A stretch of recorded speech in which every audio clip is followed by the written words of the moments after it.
اگر ناراض نہ ہو تو نوجوان ذرا غور کریں میری بات پر۔ حضور فرمانے لگے اللہ تعالیٰ قیامت کے دن 3 قسم کے لوگ ایسے ہیں، نہ ان سے کلام کرے گا، نہ انہیں پاک فرمائے گا، نہ ان کی طرف نگاہ ہی کرے گا۔ یا رسول اللہ صلی اللہ تعالی وسلم جلدی بتائیے یہ کون ہے؟ تو حضور فرمانے لگے ایک وہ شخص جو تکبر کے طور پر، دل میں تکبر ہو، تکبر کے طور پر اپنی تہمت کو یا اپنی شلوار کو ٹخنوں سے نیچے لٹکائے کہ پتہ چلے میرے پاس بڑا کپڑا ہے، تکبر کے طور پر۔ اور دوسرا حضور علیہ الصلوۃ والسلام نے فرمایا جھوٹی قسمیں کھانے والا بندہ۔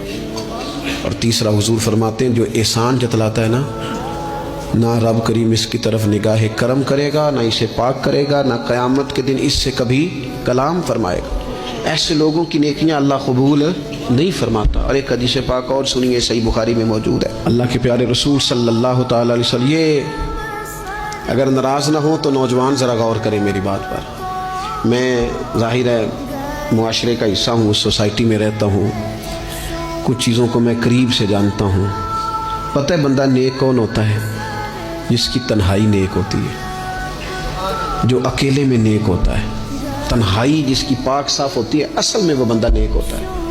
ہمارے ہاں نا بالخصوص نوجوان نسل سے کہوں گا، تمہارے پاس سہولت آئی ہے موبائل کی، تمہارے پاس سہولت آئی ہے انٹرنیٹ کی، لیکن دیکھنا اس کی وجہ سے کہیں تمہاری تنہائی ناپاک نہ ہو جائے۔